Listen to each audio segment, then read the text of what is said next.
in with an entry in the email formats. Your microphone will be automatically muted.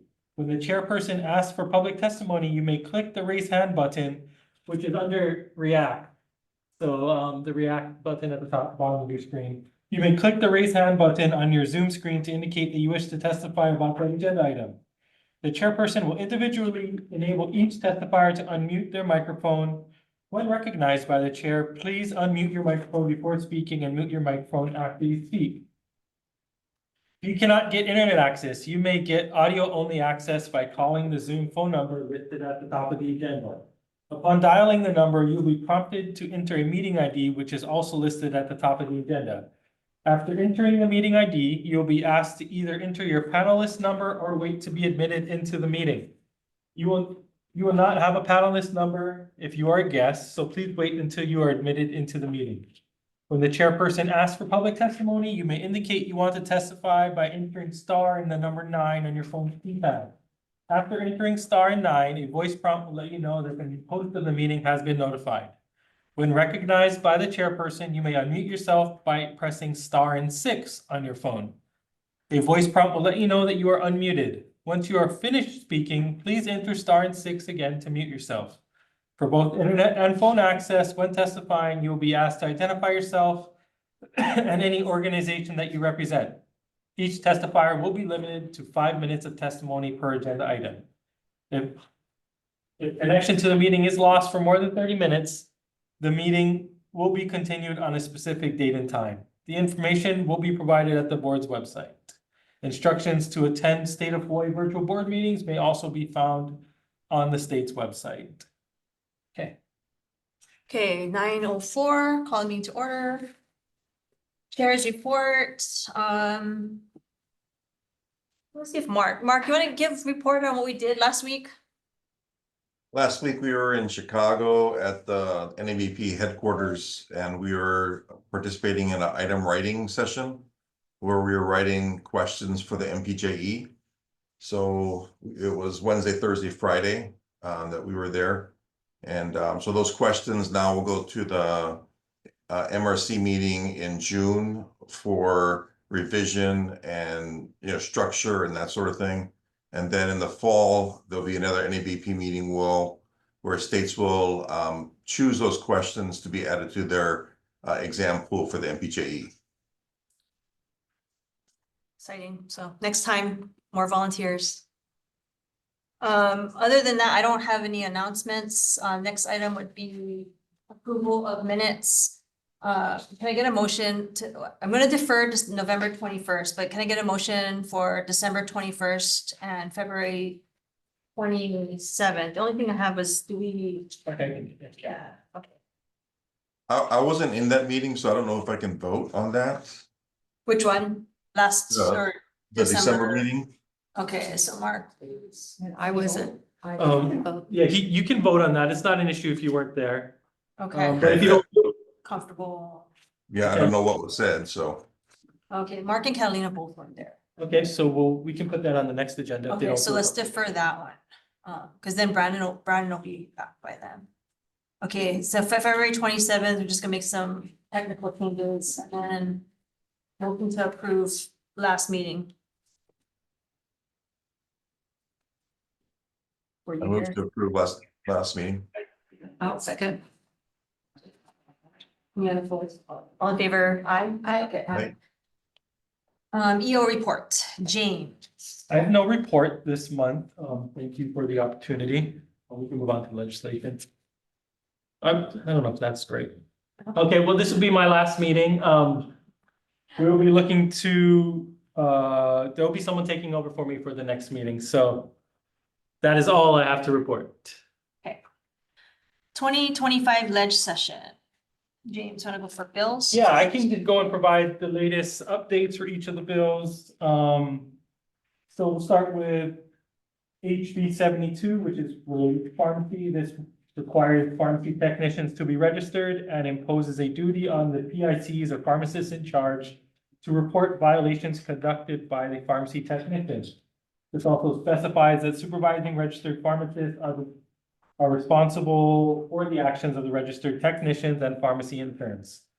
This has been moving throughout the process. It is headed to its last committee, which will likely be heard next week or the week after. The last committee is in consumer protection. It flowed rather smoothly, no massive changes to the bill. If there's nobody. Comments for that bill, HB 72? The board supported it. We have somebody. And you recognize Corey, let her in. Oh, they also did take our amendments by removing direct from supervision and physically present. So they took the board's amendments.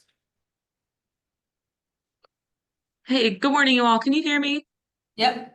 Okay, I can't seem to turn my video on, but I did want to ask, do you guys mind potentially putting a longer defective date? Right now it's the end of session, but I'm thinking that we might want to give DCCA a couple months after it passes to go into implementation so that the text can become registered. I was thinking 1/1/2026. It's fine with. I'm good with that. Okay, if we could align that on the next testimony in CPC, that would be wonderful. Okay, we'll do. Thanks, James. Okay, moving on, we are moving on to SB 1509 SD1 relating to prescription drugs.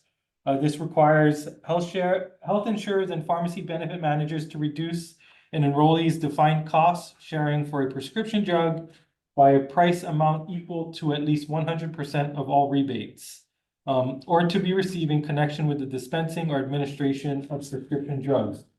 So this was also the bill that included some pharmacy benefit manager reform information. It prohibited spread pricing and introduced a reimbursement equation. It was deferred by its latest committee, which was the Consumer Protection Committee yesterday. SB 1279. This authorizes pharmacists under contract with a covered entity for purposes of federal 340B drug pricing program to supervise via telehealth the filling or receipt of a prescription in certain circumstances. So this was the bill the board opposed last meeting in relation to the concern related to the errors that we encountered with the project related to this bill, and that the board felt that the best standard and highest standard of care is given with a pharmacist in person. So this was passed most recently yesterday by the Health Committee. Chair Isobe was there and testified on behalf of the board, along with a few other pharmacies from the outer islands that had concerns with the bill. But it's still passed, so it will move on to the Consumer Protection Committee, which is its last committee, which will likely be heard next week or the following week. Questions? Any questions? Well, the chair yesterday, when he made the comments about it before they approved it, he said he wanted to add some language that encouraged community health centers to align with the local pharmacies. Does that mean he's gonna amend the bill, or what does that mean? No, he noted he's gonna put that language in the committee report, which is just the report they attach as they pass it on to the next committee. I don't think it's gonna actually change the bill at all. He only noted an amended defective date. So just looking at the dates.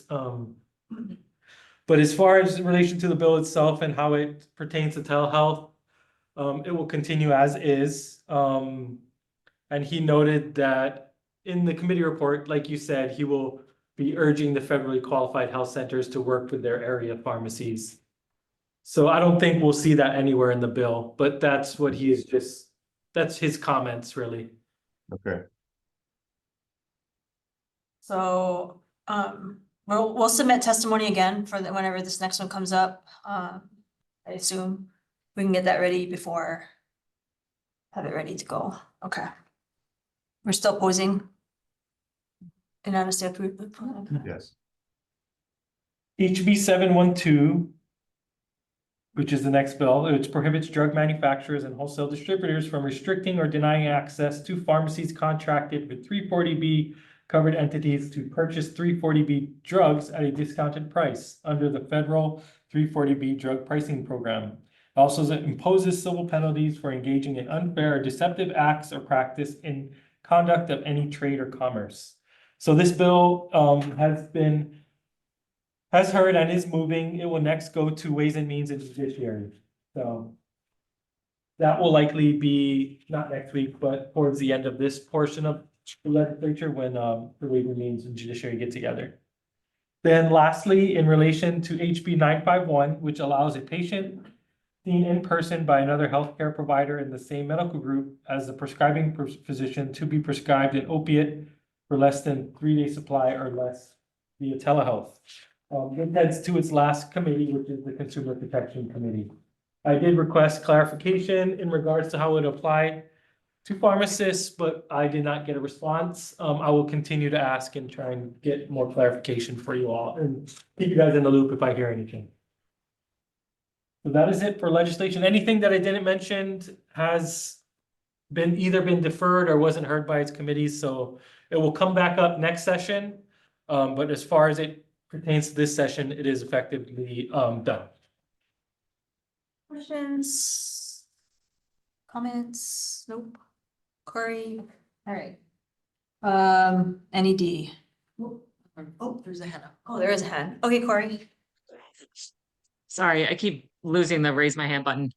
Just wanted to bring attention, since the PBM bill had died, we also introduced a resolution, Senate Resolution 53.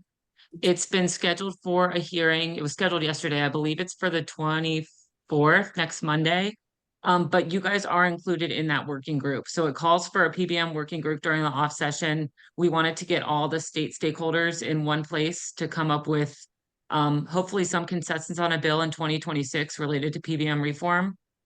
And it's housed under the DOH, but I gave the DCCA to see at the table if you want it. So just, if you'd like to take a look at it and let me know what you think, that'd be helpful. Thank you. Where is it? It's on there. SR 53. So let's see NED. Narcotics enforcement, no? Nothing. Okay, back to Corey. Right? Corey, did you have a report? Sure. I have some quick updates for the state association.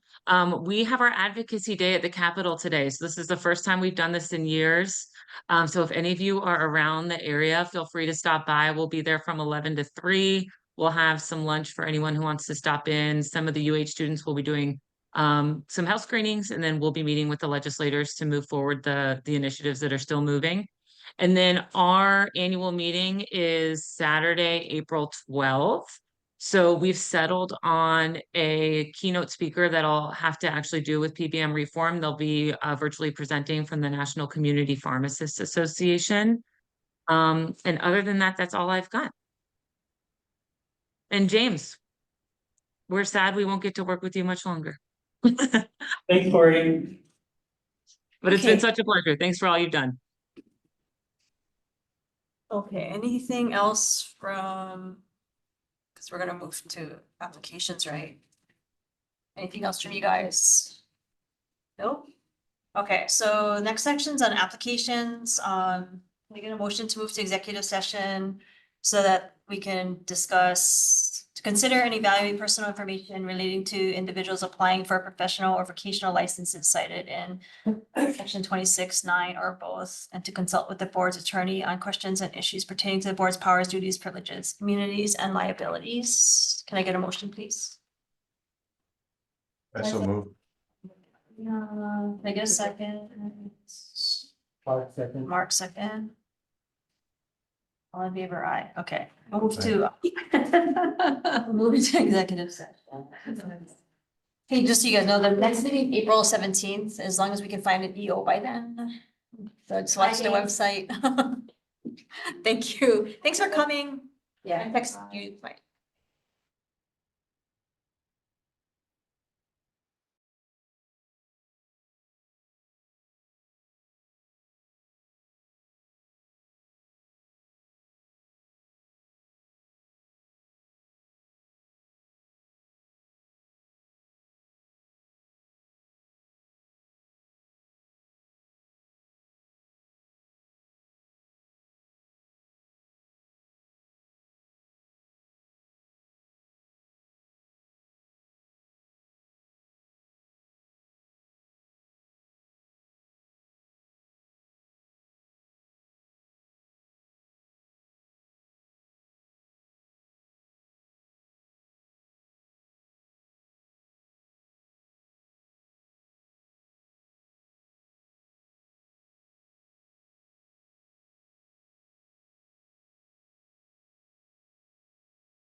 Okay, unmuted.